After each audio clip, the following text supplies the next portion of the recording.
Pour la première fois, la conférence des Nations Unies sur les changements climatiques COP30 se déroule au cœur de l'Amazonie, la plus grande forêt tropicale du monde, souvent décrite comme le poumon de la Terre. Dans ce cadre unique, les participants du mouvement public international Alatra ont rencontré les représentants des peuples autochtones du Brésil. Ici, où la nature parle encore de sa voix originelle, l'avertissement concernant les profonds bouleversements climatiques devient particulièrement clair. Dans cette vidéo, nous partageons leurs paroles, un appel honnête, direct et vital au monde pour qu'il fasse face à la vérité sur l'état de notre planète et s'unisse pour la défendre. Nous nous sommes déjà rencontrés l'été dernier à la SB62 et nous sommes tellement heureuses de vous retrouver aujourd'hui ici à la COP30. Pourriez-vous vous présenter s'il vous plaît ?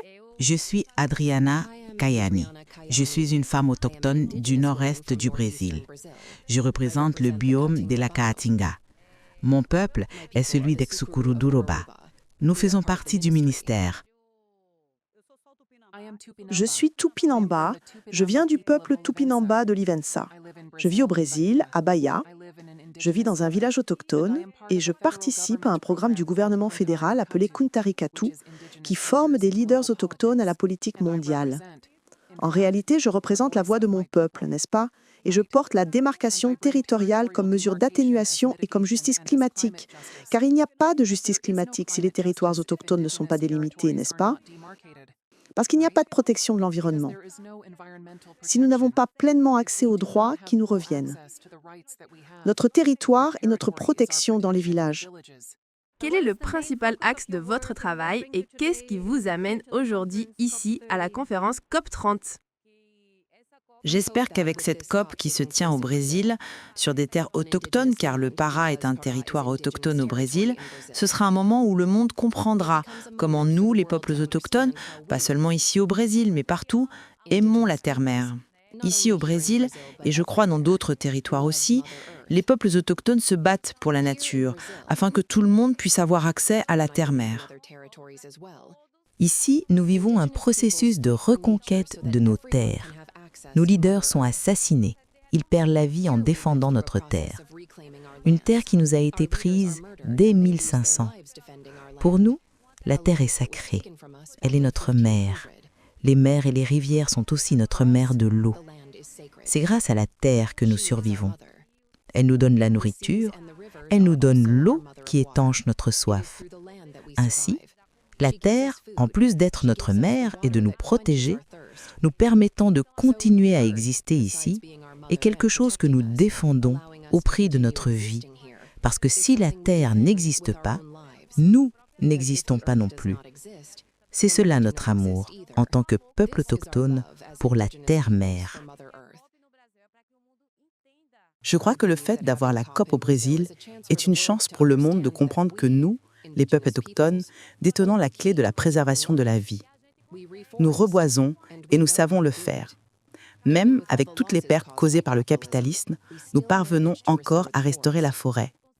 Nous parvenons à protéger la terre parce que nous aimons la terre et nous comprenons que si la terre meurt, nous mourrons avec elle. Si les rivières s'assèchent, nous ne survivrons pas. Nous n'aurons plus d'eau et aucun moyen de maintenir les plantes en vie.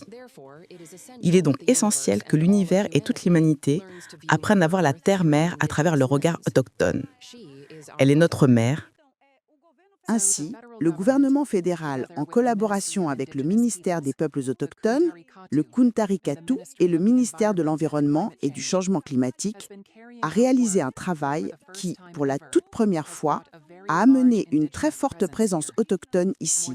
Plus de 3000 autochtones participent à la COP30 afin que nous puissions porter la voix de nos peuples au monde. Chaque représentant joue un rôle. Il y a 33 leaders autochtones et chacun apporte son propre axe.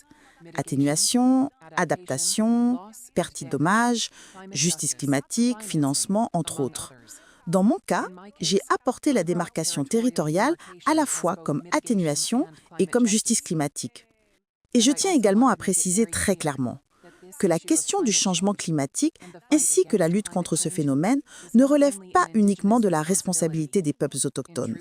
En réalité, elle nous concerne tous, car nous avons tous le droit et le devoir de protéger l'environnement. Qu'attendez-vous comme résultat de cette conférence COP30?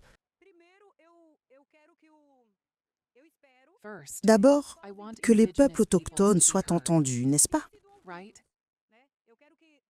Quand la COP30 sera terminée, j'espère que le monde aura entendu notre cri et nous donnera un accès direct au financement afin que nous puissions développer nos propres projets, avancer et continuer à lutter pour la protection de l'environnement. Et nous devons nous souvenir que cette protection n'est pas seulement pour les peuples autochtones, elle est pour tout le monde. J'espère qu'il y aura la démarcation de nos terres, de nos territoires.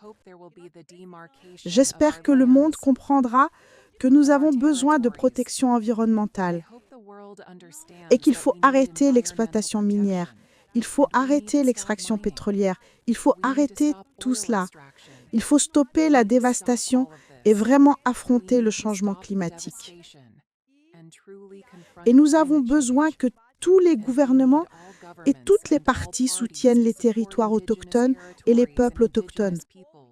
Selon vous, quelle est l'importance de la coopération mondiale pour faire face à l'augmentation des catastrophes naturelles et pour renforcer la sensibilisation du public à ce problème?